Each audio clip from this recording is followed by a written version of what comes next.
हादसे को निमंत्रण देते 3 सूखे वृक्ष, शिकायत के बाद भी हटाए नहीं जाने से नाराजगी। पुनपुन प्रखंड परिसर में 3 सूखे वृक्ष हादसे को निमंत्रण दे रहे हैं। सभी प्रखंड कार्यालय, बीआरसी भवन और पंचायती राज कार्यालय के समीप हैं। अगर वृक्ष गिरते हैं तो इन भवनों को नुकसान हो सकता है। साथ ही उधर से गुजरने वाले राहगीर भी हादसे का शिकार हो सकते हैं। ग्रामीण बताते हैं कि वृक्ष को हटाने की शिकायत के बावजूद भी निदान की दिशा में कार्य नहीं हो पाया। वर्तमान में स्थिति चिंताजनक है। कुछ दिन पूर्व ही परिसर में लगे एक वाहन पर पेड़ की बड़ी टहनी टूटकर गिरी थी, जिससे वाहन तो क्षतिग्रस्त हुआ ही, चालक भी जख्मी हो गया। समस्या पर समिति की बैठक में प्रश्न उठाया गया। निदान के प्रति अंचल को लिखित पत्र भी दिया गया था। मामले पर क्या कहते हैं ग्रामीण और क्या कहते हैं अंचलाधिकारी, आइए सुनते हैं।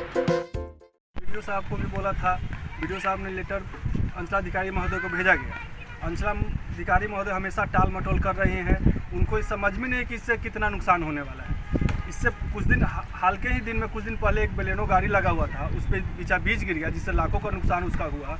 और प्रखंड का लगभग तीन बिल्डिंग इसके चपेट में आ सकते हैं। अगर जिस तरफ से हवा चल रही है उसके हिसाब से अगर गिर जाता है तो संपत्ति का तो नुकसान होगा ही, उसके साथ लोगों को भी नुकसान होगा। किसी भी अप्रिय घटना भी की तरह घट सकती है किसी तरह से।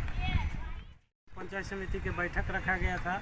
उसमें बैठक में मैंने आवाज़ उठाया कि भाई जो प्रखंड परिसर में जो सूखा हुआ पेड़ है कभी भी गिर सकती है, अप्रिय घटना घट सकती है, धन जन सब को क्षति। जो बिल्डिंग है पंचायती राज विभाग है, इधर प्रखंड विकास का कार्यालय है, ये टूट फूट सकता है, इससे लाखों का नुकसान हो सकता है।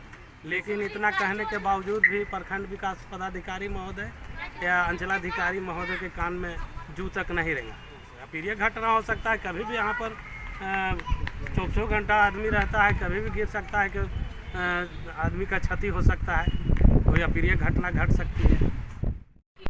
नीलामी के लिए, नीलाम करवाने के लिए, क्योंकि सूखा हुआ पेड़ है और उसको काट करके नीलाम करने के लिए तो सर के स्तर से हुआ था कि ठीक है ये आप करवा लीजिए।